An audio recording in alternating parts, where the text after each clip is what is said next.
Bonjour à tous, j'ai écrit la nuit dernière un texte que j'ai proposé à la presse aujourd'hui pour diffusion. Il a été refusé, donc je vais vous le lire tout simplement.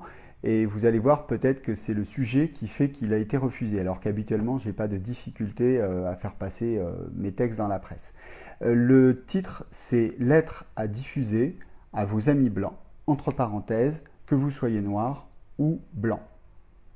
J'ai quelques questions à poser quand j'entends les réactions à la suite des manifestations pour George Floyd et Adama Traoré. Pourquoi?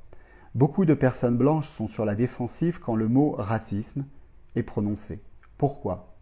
Avancent-elles des arguments contre la communautarisation, la racialisation, comme si les personnes noires s'étaient réveillées un matin en décidant qu'il était utile ou confortable pour elles de faire parler de leur couleur de peau? Pourquoi ces personnes blanches ne tournent-elles pas cette fois leur langue dans leur bouche avant d'énoncer leur certitude? Pourquoi ne mettent-elles pas ce temps à profit pour écouter les témoignages de leurs amis noirs? Ne disent-elles pas toutes en avoir un ami noir? Pourquoi les personnes noires invitées sur les plateaux de télé sont-elles systématiquement interrompues, interrogées sur leur légitimité quel que soit leur diplôme? Sont-elles trop nombreuses? Les entend-on trop souvent? Envahissent-elles l'espace médiatique? James Baldwin disait pourtant, si tu veux comprendre pourquoi les Noirs sont dans la rue, intéresse-toi à leur vie quotidienne.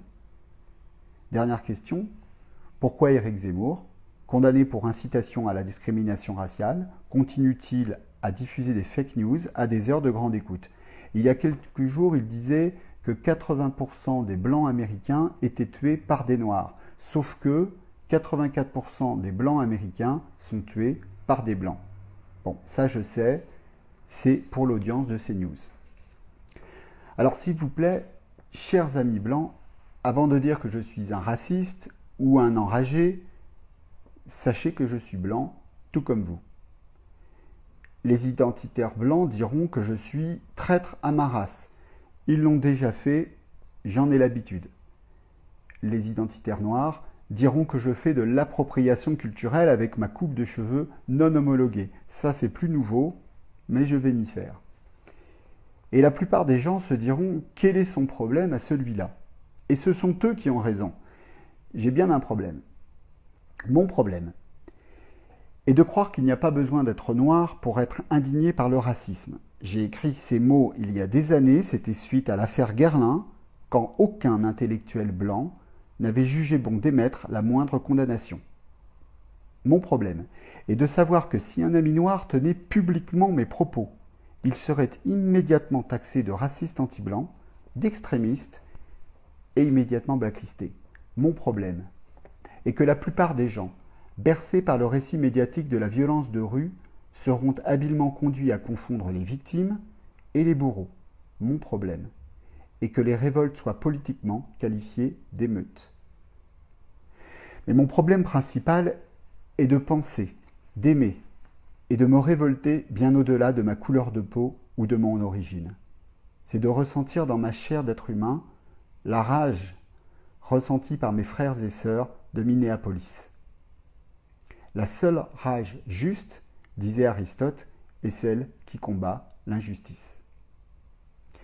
Mon problème est de refuser ce monde d'après s'il tolère qu'un homme noir non armé soit abattu quand un homme blanc armé est seulement arrêté. Mon problème est de refuser ce monde d'après s'il tue pour un faux billet de 20 $ ou la tentative de fuite d'un énième contrôle d'identité.